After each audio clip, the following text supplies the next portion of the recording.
Welcome to SP smart digital. बच्चों, यहाँ पे NDA का प्रोग्राम हमने स्टार्ट किया है। इस NDA के प्रोग्राम में जैसा कि आपको पता है कि बहुत सारे सब्जेक्ट इसमें आते हैं, तो मैं यहाँ पे फिजिक्स के बारे में डिस्कस करूँगा। ठीक है, सबसे पहले अगर NDA का हम सिलेबस देखें, ठीक है, तो NDA के सिलेबस में सबसे पहले है फोर्स एंड मोशन। आप एक बार देख लीजिए क्या क्या हमें यहाँ पे पढ़ना है।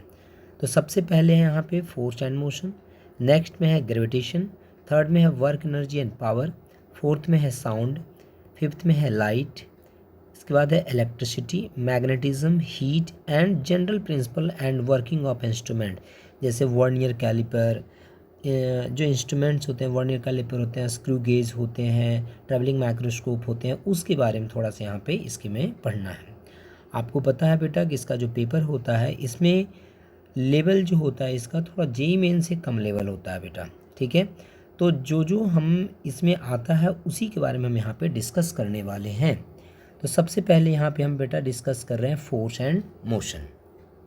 सभी को पता है फोर्स क्या होता है। Force is defined as pull or push, ठीक है, that change or tends to change the state of rest or uniform motion of an object or changes the direction or shape of an object.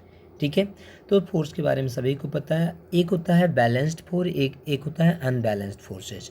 Balanced का मतलब है बेटा कि किसी body पे अगर बहुत सारे फोर्सेज लग रहे हैं तो नेट फोर्स की वैल्यू अगर 0 है, ठीक है, तो उसको हम बैलेंस फोर्स कहते हैं। जैसे रिजल्टेंट फोर्स की इसको बोल सकते हैं ऐसे भी कि रिजल्टेंट फोर्स अगर 0 है, जैसे एक बॉडी है कोई, ठीक है, इधर अगर 2 न्यूटन फोर्स लगा बेटा और इधर 2 न्यूटन फोर्स लगा, तो नेट फोर्स कितना लगा इस बॉडी पे? 0, क्योंकि 2 न्यूटन कहाँ जाएगा, ये कहीं नहीं जाएगा, क्योंकि 2 न्यूटन इस डायरेक्शन में लगा, 2 न्यूटन इस डायरेक्शन में लगा, सो नेट फोर्स कितना हो गया बेटा? 0। सो इस तरह के जो फोर्सेज होते हैं, ठीक है, this is known as a balanced forces. Unbalance हो गया बेटा कि जैसे कोई बॉडी है यहाँ पे और इस डायरेक्शन में अगर 3 न्यूटन फोर्स लग रहा है, यहाँ पे अगर 2 न्यूटन फोर्स लग रहा है, तो इसको हम अनबैलेंस फोर्स कहते हैं। ठीक है, इसके बाद है unit of force. Unit of force क्या होता है? तो सभी को पता है कि जो ऐसा यूनिट फोर्स का होता है वो न्यूटन होता है। देखो बेटा, force is equal to actually mass into acceleration, सभी ने पढ़ा होगा। मास का जो यूनिट होता है बेटा kg होता है, ऐसा यूनिट, और एक्सेलरेशन का मीटर पर सेकंड स्क्वायर होता है, और इसी को हम बेटा न्यूटन बोलते हैं, 1 न्यूटन। सो हम जनरली न्यूटन के बारे में जानते हैं कि फोर्स का ऐसा यूनिट न्यूटन होता है, लेकिन न्यूटन ये होता है बेटा, जैसे CGS यूनिट जो होता है बेटा डाइन होता है, एंड न्यूटन और डाइन के बीच में जो रिलेशन होता है 1 newton is equal to 10⁵ dyne होता है। KGF के टर्म में या ग्राम फोर्स के टर्म में भी हम लिखते हैं, तो ये सिर्फ याद रखना कि 1 kgf is equal to 9.8 Newton होता है। ठीक है, अगर आपको दे दिया कि 5 kgf फोर्स है, तो this is equal to 5 into 1 kgf is equal to 9.8 Newton, so this is 5 into 9.8 कितना हो जाएगा? न्यूटन हो जाएगा। तो इस तरह से हम फोर्स को निकाल लेते हैं। इसके बाद है फ्रिक्शन। सभी को पता है बेटा, दो बॉडी, दो ऑब्जेक्ट जब रिलेटिव मोशन में होते हैं बेटा, तो फ्रिक्शन फोर्स वहाँ पे लगता है। फ्रिक्शन दो तरह का होता है, एक होता है बेटा स्टैटिक फ्रिक्शन और दूसरा होता है बेटा काइनेटिक फ्रिक्शन। स्टैटिक फ्रिक्शन का मतलब होता है कि अगर बॉडी रेस्ट में है और फ्रिक्शन फोर्स लगा, जैसे एक बड़ा सा आलमीरा है बेटा, इस पर आप फोर्स लगा रहे हैं, ठीक है, और ये आलमीरा मूव नहीं कर रहा है, ये रेस्ट में है, फोर्स आप लगा रहे हैं लेकिन मूव नहीं कर रहा। क्यों नहीं मूव कर रहा? क्योंकि यहाँ पे ग्राउंड के साथ में इसमें क्या लग रहा है? फ्रिक्शन फोर्स लग रहा है। तो इस तरह के जो फ्रिक्शन होते हैं बेटा, जिसमें हम फोर्स लगा रहे हैं लेकिन फ्रिक्शन फोर्स लग रहा है लेकिन बॉडी मूव नहीं कर रहा है, तो इस तरह के फ्रिक्शन फोर्स को हम स्टैटिक फ्रिक्शन फोर्स कहते हैं। काइनेटिक फ्रिक्शन फोर्स किसको कहते हैं बेटा? कि जब आप फोर्स लगा रहे हैं, फ्रिक्शन फोर्स भी लग रहा है और बॉडी जो है बेटा मूव कर रहा है, तो बॉडी मूविंग है लेकिन फ्रिक्शन फोर्स लग रहा है बेटा, इस तरह के फ्रिक्शन फोर्स को हम काइनेटिक फ्रिक्शन कहते हैं। अब स्टैटिक फ्रिक्शन हो, काइनेटिक फ्रिक्शन हो, दोनों के केस में बेटा Fk, देखो काइनेटिक फ्रिक्शन के केस में Fk is equal to this is equal to μk into n होता है। What is n? n is the normal reaction. What is normal reaction?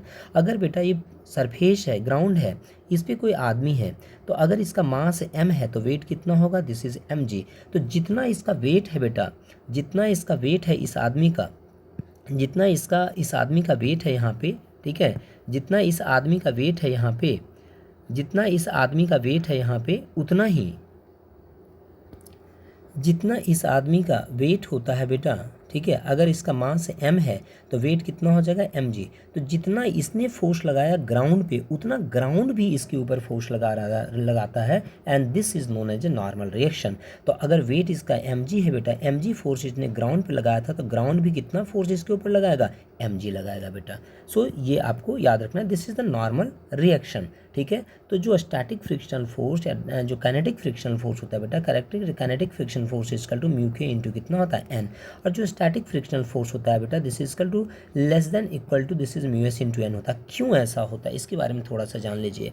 क्योंकि देखो बेटा, अगर आपने कोई बॉडी है, कोई ब्लॉक है, ठीक है, आपने फोर्स लगाया इस पर 1 न्यूटन, और बॉडी पे इस पर फ्रिक्शन फोर्स कितना लग गया यहाँ पे, this is equal to 1 Newton. Body move नहीं कर रहा है तो जितना आपने फोर्स लगाया उतना ही अपोज कर दिया आपको 1 न्यूटन, तो फ्रिक्शन फोर्स कितना हो गया 1 न्यूटन। अगर आपने यहाँ पे फोर्स लगा दिया 2 न्यूटन, बॉडी मूव नहीं कर रही है तो फ्रिक्शन फोर्स कितना हो गया 2 न्यूटन, इसने अपोज किया आपको। आपने फोर्स लगाया 3 न्यूटन, आपने फोर्स लगाया 3 न्यूटन, ठीक है, तो इसने भी बॉडी मूव नहीं करी तो इसने भी लगा दिया 3 न्यूटन। तो फ्रिक्शनल फोर्स जो होता है बेटा, मतलब कुछ भी हो सकता है, 0 1 2 जो भी आप फोर्स लगाएंगे, जब तक बॉडी मूव नहीं करता है, जब तक बॉडी मूव नहीं करता है तो आप जो फोर्स लगाते हैं वही फ्रिक्शनल फोर्स यहाँ पे होता है। तो इसीलिए लिखा है कि F S is less than equal to, और म्यू एस इंटू एन जो होता है बेटा, this is the maximum frictional force. अगर बॉडी मूव करना स्टार्ट कर रहा है बेटा, उस टाइम पे फ्रिक्शनल फोर्स जो होता है उसकी value mu s into n होती है। ये मैक्सिमम वैल्यू होती है स्टैटिक फ्रिक्शन की, स्टैटिक फ्रिक्शन की ये मैक्सिमम वैल्यू होती है। इसके पहले जो भी आप फोर्स लगा रहे हैं बेटा वही इसका फ्रिक्शनल फोर्स कहलाता है। इसीलिए स्टैटिक फ्रिक्शनल फोर्स में हम बेटा F S is less than equal to mu s into n हम लिखते हैं, एंड काइनेटिक फ्रिक्शन फोर्स में वो सीधे एफ के equal to mu k into n होता है बेटा। नाउ नेक्स्ट अगर देखें तो फ्रिक्शन ए नेसेसरी देखो, फ्रिक्शन हमारे लिए ज़रूरत भी है बेटा, फ्रिक्शन से नुकसान भी है। ज़रूरत इसलिए है कि अगर हम फ्रिक्शन नहीं होता बेटा तो हम लिख नहीं पाते, हम चल नहीं पाते बेटा, ठीक है। तो फ्रिक्शन की ज़रूरत है। फ्रिक्शन नुकसान कहाँ पे हमें करता है बेटा, फ्रिक्शन से हमें कहाँ लॉसेज हैं, जैसे वियर एंड टीयर हो जाना टायर में, मशीनरी पार्ट्स का ख़राब हो जाना बेटा वियर टीयर हो करके, ये सब हमारे लिए क्या है बेटा, नुकसान है। इसके बाद है बेटा सेंट्रीपिटल फोर्स। सभी को पता है कि कोई भी पार्टिकल अगर सर्कुलर मोशन में बेटा अगर मूव करता है, ठीक है, कोई भी पार्टिकल अगर सर्कुलर मोशन में मूव करता है बेटा तो सेंटर के टुवर्ड्स में एक फोर्स लगता है, बिना उस फोर्स के कोई भी पार्टिकल सर्कुलर पाथ में मूव नहीं कर सकता है। और वो जो सेंटर के टुवर्ड्स में जो फोर्स लगता है बेटा उसको हम सेंट्रीपिटल फोर्स कहते हैं। And this centripetal force is equal to mass of the block into AC हम लिखते हैं। AC व्हाट इज AC, मतलब एक्सेलेरेशन सेंट्रीपिटल, मतलब सेंटर के टुवर्ड्स में एक्सेलेरेशन है। AC का मतलब है सेंटर के टुवर्ड्स में एक्सेलेरेशन। एंड AC जो होता है बेटा उसकी वैल्यू v² होती है, और हम लोग जानते हैं v r इंटू ओमेगा भी होता है, तो इसकी वैल्यू पुट करोगे तो सेंट्रीपिटल फोर्स mv² भी होता है या mr² भी होता है। This is known as a centripetal force. Centrifugal force क्या होता है बेटा, जैसे न्यूटन का थर्ड लॉ क्या कहता है, every action there is equal and opposite reaction. तो अगर सेंट्रीपिटल फोर्स सेंटर के टुवर्ड्स में लगता है बेटा तो इसके अपोजिट डायरेक्शन में एक फोर्स लगता है जो कि इसको अपोज करता है। This force is known as a centrifugal force. Centrifugal मतलब सेंटर से अबे, सेंट्रीपिटल मतलब सेंटर के टुवर्ड्स में, तो सेंट्रीपिटल जो होता है बेटा सेंटर के टुवर्ड्स में होता है, और सेंट्रीफ्यूगल जो होता है बेटा सेंटर से अबे होता है। तो ये आप यार, अच्छा मैग्नीट्यूड दोनों का सेम होता है बेटा सेंट्रीपिटल, क्योंकि न्यूटन का थर्ड लॉ को फॉलो करता है ये। तो आप सेंट्रीपिटल फोर्स की बात करें या सेंट्रीफ्यूगल फोर्स की बात करें, दोनों का मैग्नीट्यूड सेम होता है, बस डायरेक्शन दोनों का क्या होता है, अलग अलग होता है। इसके बाद सर्कुलर मोशन में बेटा बैंकिंग के बारे में आता है, ठीक है, कि बैंकिंग ऑफ ए रोड। देखो कभी कभी आपने देखा होगा बेटा हाईवे में रोड जो होता है बेटा एक तरफ ऊंचा होता है एक तरफ नीचे होता है। एक कहाँ पे होता है, टर्निंग पे बेटा हाईवे में रोड जो होता है बेटा एक तरफ ऊंचा होता है एक तरफ क्या होता है, नीचा होता है। क्यों बनाया जाता है, इसलिए बनाया जाता है बेटा कि वहाँ पर गाड़ियाँ जो है कम स्पीड किए बिना भी वहाँ पर टर्न ले सके, ठीक है, मतलब स्पीड ज़्यादा भी हो तो गाड़ी में कोई दिक्कत नहीं है, स्पीड नहीं करे और आराम से टर्न ले, इसलिए ऐसा बनाया जाता है बेटा। आप कभी भी हाईवे में देखना जाना तो, ठीक है। तो बैंकिंग ऑफ ए रोड में सबसे पहले है कि एंगल ऑफ बैंकिंग कितना होता है, तो angle banking equal to v² कितना होता है बेटा, RG होता है, ठीक है। इसके बाद अगर इसमें हम देखें तो मोशन में हो गया बेटा displacement, distance, velocity, acceleration, speed. अच्छा इसमें बैंकिंग ऑफ रोड में अगर देखें बेटा तो इसमें 3 चीज़ें आती हैं, ठीक है। एक आता है बैंक्ड रोड, ठीक है, एक आता है आपका साइकिलिस्ट का मूवमेंट, और एक आता है बेटा आपका बैंकिंग रोड विद फ्रिक्शन और एक आता है विदाउट फ्रिक्शन। तो एक्चुअली जो बैंकिंग अप्रोच पे पहले थोड़ा सा और डिटेल में बता दूं मैं। ऐसे आपको तो फार्मूला याद ही होगा, आप लोग सब 12th के बच्चे हैं, 11th आपने पढ़ ले रखा है। लेकिन बैंकिंग अप्रोच में बेटा सबसे पहले एक फार्मूला हमें याद रखना होता है कि जो tan थीटा होता है बेटा, tan theta is equal to this is equal to v square upon r g होता है, and this is equal to v square is equal to r g tan theta होता है बेटा। ये मैक्सिमम वैल्यू होती है वेलोसिटी की, v is equal to root under and this is r g कितना tan थीटा। ठीक है, आप कभी हाईवे वगैरह पे जाते हैं तो लिखा रहता है ना कि speed limit is 30 kilometre per hour turning पे, तो कौन लिखता है बेटा? वो इंजीनियर मेजर करके लिखते हैं कि यहाँ पे स्पीड इससे ज़्यादा नहीं होनी चाहिए, अदरवाइज आपकी गाड़ी स्कीड कर सकती है यहाँ पे, ठीक है, पलट सकती है आपकी गाड़ी। तो ये याद रखना बेटा। और थीटा की वैल्यू अगर निकालनी हो तो बैंक्ड कितना है, तो this is v square upon कितना हो जाएगा, आर जी हो जाएगा बेटा। तो ये आप याद रखेंगे, ठीक है। अगर हम इसी में देखें कि फ्रिक्शन अगर इन्वॉल्व है, अगर फ्रिक्शन इन्वॉल्व होगा बेटा, तो फ्रिक्शन इन्वॉल्व होगा तो उसके लिए हम क्या करेंगे यहाँ पे देख लो। अगर फ्रिक्शन इन्वॉल्व होगा बेटा तो उसके लिए जो बैंकिंग आता है, ये बैंकिंग हमने किस लिए बनाया बेटा, विदाउट फ्रिक्शन। और जब फ्रिक्शन आ जाएगा बेटा तो this is equal to v square is equal to this is r g into tan theta and plus mu divided by 1 minus mu tan theta होता है। मैंने बहुत ज़्यादा एक्स्ट्रा इसमें बता दिया आपको, हालांकि इसमें ये सब नहीं दिया है, लेकिन फिर भी मैंने आपको बता दिया कि अगर आपका, ठीक है, अगर आपका रोड जो है बैंक्ड है और प्लस में फ्रिक्शन है उसमें बेटा, तो ये हम फार्मूला वहाँ पे लगाएंगे, ठीक है। इसके बाद यहाँ से देखो मोशन स्टार्ट हो रहा है। मोशन में क्या क्या है बेटा, सबसे पहले displacement, velocity, distance, velocity, acceleration, speed, frame of reference. तो सबसे पहले यहाँ पे दिया है इसने कि टाइप ऑफ मोशन, तो लीनियर मोशन होता है, रोटेटरी मोशन होता है और ऑसिलेटरी मोशन होता है, सभी को पता है। लीनियर का मतलब होता है in linear motion the particle moves from one point to another in either a straight line or a curved path. The linear motion depends upon the path of the motion. It further divided as rectilinear motion and curvilinear motion. ठीक है, rectilinear मतलब सीधा हो गया, curvilinear मतलब curve में हो गया बेटा। रोटेटरी मोशन क्या होता है, रोटेटरी मोशन होता है बेटा, rotatory motion is the motion that occurs when a body rotates its own axis. अगर किसी एक्सिस के अबाउट में कोई बॉडी अगर रोटेट कर रहा है बेटा, मूव कर रहा है, तो उसको हम रोटेटरी मोशन कहते हैं। ऑसिलेटरी मोशन हो गया बेटा to and fro motion, up and down motion जो होता है बेटा, उसको हम ऑसिलेटरी मोशन कहते हैं। उसके बाद है uniform motion and non uniform motion. Uniform motion का मतलब क्या होता है, a body has uniform motion if it travels equal distances. अगर इक्वल डिस्टेंस बेटा इक्वल टाइम इंटरवल में ट्रेवल करता है तो उसको हम यूनिफॉर्म मोशन कहते हैं। नॉन यूनिफॉर्म मतलब इक्वल टाइम इंटरवल में अनइक्वल डिस्प्लेसमेंट अगर डिस्टेंस अगर ट्रेवल करता है बेटा, तो उसको हम नॉन यूनिफॉर्म मोशन कहते हैं।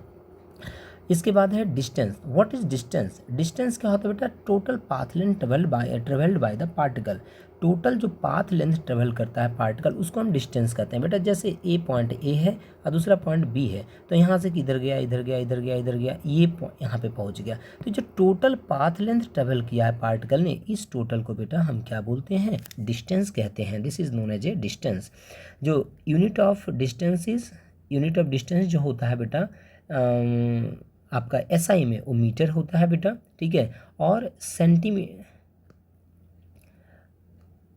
ये देखो यहाँ पे unit of distance is centimetre, ये कुछ गलत लिख रखा है बेटा, इन सेंटीमीटर ग्राम सेकंड पता नहीं क्या लिख रखा है। ये मीटर होता है बेटा एसआई में, और जो आपका सीजीएस होता है बेटा उसमें सेंटीमीटर होता है। It is a scalar quantity. Distance कैसी क्वांटिटी बेटा, स्केलर, इसमें कोई डायरेक्शन नहीं होता है। What is displacement, displacement is a shortest distance between initial and final point. Let this is the A is the initial point and B is the final point. तो इसके बीच का जो शॉर्टेस्ट डिस्टेंस है बेटा, ये जो ए और बी के बीच का जो शॉर्टेस्ट डिस्टेंस है, this is known as a displacement. Displacement is a vector quantity. फिर से बेटा इसका एसआई यूनिट जो होता है, जो एसआई यूनिट होता है बेटा मीटर होता है, जो सीजीएस यूनिट होता है बेटा सेंटीमीटर। डिस्टेंस का डिस्प्लेसमेंट का दोनों का जो एसआई यूनिट होता है बेटा वो मीटर होता है, और सीजीएस यूनिट जो होता है वो सेंटीमीटर होता है। नाउ नेक्स्ट में है बेटा स्पीड। तो स्पीड जो होता है distance travel by particle per unit time is known as a speed. मतलब कितना डिस्टेंस ट्रेवल करता है कोई पार्टिकल कितने टाइम में, this is known as a speed. It is defined as the rate at which the particle covers a distance along a given path. It is given by the ratio of distance travel to the time taken, ठीक है। It is a scalar quantity. कैसी quantity बेटा? Scalar quantity. अब speed जो है बेटा, speed is equal to हो गया, this is equal to distance upon time. Distance का एसआई यूनिट मीटर होता है बेटा, टाइम का सेकंड होता है, सो एसआई यूनिट इज मीटर पर सेकंड। अगर सीजीएस की यूनिट की हम बात करें बेटा तो सेंटीमीटर पर सेकंड हो जाएगा इसका, ठीक है। So unit of speed is centimetre per second in centimetre gram second system and metre per second. अच्छा, इसने बताया है कि मीटर किलोग्राम सेकेंड वाला सिस्टम है, तो इसने एसआई और सीजीएस की बात नहीं की। यहाँ पे भी देखो इसने क्या लिखा है, सेंटीमीटर ग्राम सेकेंड। अरे तो सीधे लिख दो ना सीजीएस सिस्टम, ठीक है, तो पूरा लिखा है इसने। और यहाँ पे ये है दिस इज का किलोग्राम सेकेंड सिस्टम, मतलब this is the SI system बेटा, इसने अपने लैंग्वेज में लिखा है, ठीक है, तो घबराने की बात नहीं है, ठीक है। Now this is the velocity. What is velocity बेटा? तो वेलोसिटी जैसे डिस्टेंस आपने पढ़ा, स्पीड में डिस्टेंस पढ़ा, वेलोसिटी में हम डिस्प्लेसमेंट पढ़ते हैं बेटा।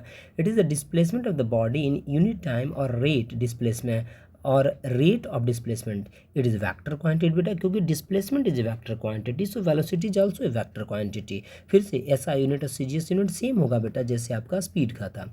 Now what is acceleration? Acceleration क्या होता है बेटा? तो एक्सेलरेशन होता है कि rate of change of velocity with respect to time is known as acceleration. Acceleration is a vector quantity because rate of change of velocity है बेटा, and velocity is a vector quantity, so acceleration is also a vector quantity. It is defined as the rate of change in velocity. ऐसा unit क्या हो जाएगा बेटा? तो acceleration. Acceleration is equal to change in velocity. जैसे let in final velocity is v, initial velocity is u, तो v minus u upon t. So velocity का हो गया मीटर पर सेकेंड, टाइम का हो गया second, so this is called metre per second square is the SI unit of acceleration, ठीक है। Acceleration is a vector quantity, ये हमने आपसे कह दिया, क्योंकि वेलोसिटी अपॉन टाइम होता है बेटा, so velocity is a vector quantity. Equation of motion सभी को पता है बेटा, तीन इक्वेशन ऑफ मोशन होते हैं। एक v is equal to u plus a t होता है बेटा, एक होता है this is equal to u t plus half a t square होता है, और एक होता है बेटा this is equal to v square is equal to u square plus two s. इसमें सभी को पता है यू जो होता है बेटा this is known as a initial velocity, जो वी होता है बेटा उसको हम फाइनल वेलोसिटी बोलते हैं, ए जो होता है उसको एक्सेलरेशन बोलते हैं, टी जो होता है उसको टाइम बोलते हैं, और एस को हम बेटा डिस्प्लेसमेंट कहते हैं। ये देखो यहाँ पे मेंशन भी किया हुआ है, ठीक है। इसके बाद है न्यूटन्स लॉज ऑफ मोशन, ठीक है। तो न्यूटन के तीन लॉ है बेटा। इसके पहले मास एंड इनर्शिया की बात किया है इसने। Newton first law of motion, सभी को पता है कोई भी बॉडी जिस अवस्था में रहती है बेटा उसी अवस्था में रहना चाहती है जब तक उस पर आपको एक्सटर्नल फोर्स नहीं लगाते हैं, ठीक है। अब दो चीज़ें यहाँ पे, इनर्शिया एंड मास। इनर्शिया जो है बेटा मास से रिलेटेड है, तो व्हाट इज इनर्शिया? इनर्शिया हो या फर्स्ट लॉ ऑफ मोशन हो, दोनों बेटा दोनों का डेफिनेशन सेम है। कोई भी बॉडी जिस अवस्था में रहती है उसी अवस्था में रहना चाहता है जब तक कि उस पर कोई एक्सटर्नल फोर्स आप नहीं लगाते हैं। According to this law an object continues in state of rest or in state of motion at a constant speed along a straight line unless compelled to change that state by net force. और वही definition बेटा inertia का है। Inertia किससे ये होता है बेटा? मास से। जितना ज़्यादा मास होगा उतना ज़्यादा उसका इनर्शिया होगा। अब टाइप ऑफ इनर्शिया की बात कर लें तो इनर्शिया ऑफ रेस्ट होता है। कोई बॉडी अगर रेस्ट में है तो रेस्ट में रहना चाहता है जब तक कि उस पर कोई एक्सटर्नल फोर्स नहीं लगाते हैं, this is known as a inertia of rest. Inertia of motion क्या होता है बेटा? कोई भी बॉडी अगर मोशन में होता है तो मोशन में रहना चाहता है जब तक कि उस पर आप कोई एक्सटर्नल फोर्स नहीं लगाते हैं। इसके बाद है बेटा Newton second law of motion. This is the very very important, सभी को पता है बेटा कि न्यूटन सेकेंड लॉ का डेफिनेशन ही है rate of change of linear momentum with respect to time is net external force applied. So the rate of change of momentum is directly proportional to force applied. So F is directly proportional to beta delta P upon कितना होता है? This is delta T होता है. So F is directly proportional to M. This is V minus U upon कितना होता है बेटा? T होता है. And V minus U upon T क्या होता है? Acceleration. So force is directly proportional to mass into acceleration. जब proportional का साइन हटाते हैं बेटा तो constant आता है. This is mass into acceleration और constant की वैल्यू 1 होती है बेटा. So force is equal to directly हो गया mass into acceleration. This is very very important. ये आपको सभी को पता ही है, ये तो मैं सिर्फ आपको एक आइडिया दे रहा हूँ फिर से, मतलब कि थोड़ा सा मेमोराइज करवा रहा हूँ, बाकी सबको पता है ये, ठीक है। Now momentum, what is momentum बेटा? Momentum is equal to mass into velocity. किसी बॉडी में कितना मोशन कंटेंट है, this is known as a momentum theoretically. And mathematically देखें बेटा तो मोमेंटम को हम पी से डिनोट करते हैं। Momentum is equal to mass into velocity. Velocity is a vector quantity, so momentum is also a vector quantity बेटा। Now impulse, what is impulse? Impulse or change in momentum, change in momentum को ही impulse कहते हैं बेटा, ठीक है। So change in momentum is known as a impulse, ठीक है। या फिर आप ये कह सकते हैं कि फोर्स इनटू टाइम, कितना फोर्स लगा, कितने देर के लिए लगाया। अगर किसी बॉडी पे आपने फोर्स लगाया है, किसी बॉडी पे आपने फोर्स लगाया है और फोर्स जो है बेटा डेल्टा टी टाइम के लिए लगाया है, तो फोर्स इनटू टाइम जो होता है बेटा ये आपको इम्पल्स देता है। इम्पल्स को जनरली हम जे से डिनोट करते हैं बेटा। तो force into delta t is known as a change in momentum, this is change in momentum, हम क्या नहीं, this is the impulse, this is the impulse. और इम्पल्स जो होता है बेटा चेंज इन मोमेंटम के भी बराबर होता है। तो ठीक है, लिखा है इसने, ठीक है, कि जो आपका मोमेंटम होता है, चेंज इन मोमेंटम जो होता है, this is change in momentum, और चेंज इन मोमेंटम जो होता है बेटा एफ इंटू डी टी के बराबर होता है। एंड दिस इक्वल टू क्या होता है बेटा, इम्पल्स होता है, ठीक है। तो ये भी याद रखना है कि force into time is also momentum, force into time is also momentum and change in momentum, sorry, force into time is also impulse and change in momentum is also impulse बेटा। तो ये आप याद रखेंगे इस फार्मूले को। न्यूटन थर्ड लॉ सभी को पता है बेटा, every action there is equal and opposite reaction, ठीक है। कंजर्वेशन ऑफ मोमेंटम, अगर नेट फोर्स किसी बॉडी पे, अगर किसी बॉडी पे नेट फोर्स की वैल्यू, अगर किसी बॉडी पे नेट फोर्स की वैल्यू अगर जीरो है बेटा, ठीक है, नेट फोर्स की वैल्यू जीरो है और उस पर एक किसी सिस्टम में अगर नेट फोर्स की वैल्यू जीरो है बेटा, बहुत सारे बॉडी है मोशन में है बेटा, तो उस सभी का जो मोमेंटम का सम होता है बेटा वो क्या होता है, कांस्टेंट होता है। This is the conservation of momentum. इसके बाद है centre of mass and rotational motion. Centre of mass सभी को पता है बेटा कि एक पूरे बॉडी में एक सेंटर होता है जब बेटा, जहाँ पे टोटल मास जो होता है वो कंसंट्रेटेड होता है। रिजिड बॉडी वो होता है बेटा जिस पे आप फोर्स लगाते हैं तो दो पॉइंट के बीच का डिस्प्लेसमेंट वहाँ पे नहीं होता है बेटा, ठीक है, उसको हम रिजिड बॉडी कहते हैं, ठीक है। इसके बाद है रोटेशनल मोशन। रोटेशनल मोशन में सबसे पहले है एंगुलर डिस्प्लेसमेंट। जैसे हम न्यूटन लॉज ऑफ मोशन में लीनियर डिस्प्लेसमेंट पढ़ते हैं बेटा, यहाँ पे एंगुलर डिस्प्लेसमेंट पढ़ते हैं। जैसे एक पार्टिकल अगर यहाँ से ए से बी पे चला गया बेटा, तो सेंटर पे जो एंगल बनता है, this angle is known as a angular displacement, ठीक है। अब एंगुलर वेलोसिटी, तो वही angular displacement upon time taken हो गया बेटा, this is the angular velocity. Angular velocity को ओमेगा से हम डिनोट करते हैं बेटा। एंड एक रिलेशन भी होता है यहाँ पे, linear velocity v and angular velocity omega and radius of the circle में, रेडियस ऑफ द पाथ में एक रिलेशन होता है बेटा, v equal to this is r into omega. Now what is moment of inertia, तो moment of inertia जो होता है बेटा, this equal to I equal to mr square होता है, ठीक है।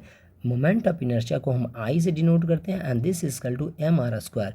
अगर जैसे कोई एक्सिस है, यहाँ पे मास m1 है बेटा, इससे परपेंडिकुलर डिस्टेंस r1 है, एक मास यहाँ पे m2 है बेटा, इससे परपेंडिकुलर डिस्टेंस r2 है। इसी तरह से बहुत सारे मासेज है बेटा और सबका परपेंडिकुलर डिस्टेंस अगर गिवन है तो मोमेंट ऑफ इनर्शिया जो होता है बेटा, this is m1 r1 square plus this is m2 r2 square, और इसी तरह से बढ़ता हुआ चला जाता है बेटा, ठीक है। मोमेंट ऑफ इनर्शिया जो स्केलर क्वांटिटी बेटा, तो इसको सिंपल एडिशन हम कर देते हैं बेटा सभी का, ठीक है। तो इसके बारे में आप याद रखेंगे। मोमेंट ऑफ इनर्शिया जो है उसका ऐसा यूनिट हो जाएगा बेटा, तो मास इंटू रेडियस का स्क्वायर, तो केजी मीटर स्क्वायर, ठीक है।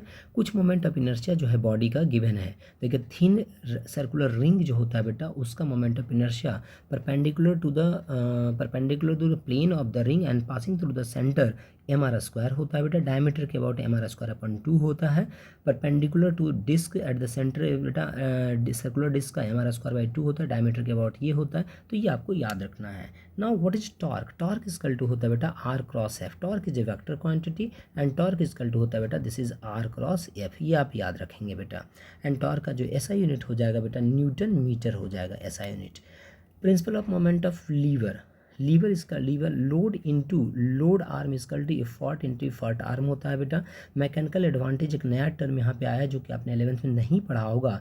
Mechanical advantage of lever, lever होता है बेटा, आपने कभी देखा होगा जैसे रेलवे की जो पटरियाँ होती है तो वहाँ पे कहीं रोड होता है ना, तो बीच में तो रोड जो होता है बेटा, तो क्रॉसिंग जो होता है ना वहाँ पे लीवर सिस्टम ही होता है बेटा। नहीं, ट्रेन आती है तो उसको नीचे कर देते हैं, बैरिकेटिंग करते हैं, ट्रेन चली जाती है, तो वो लीवर सिस्टम है बेटा, उसी को लीवर कहते हैं।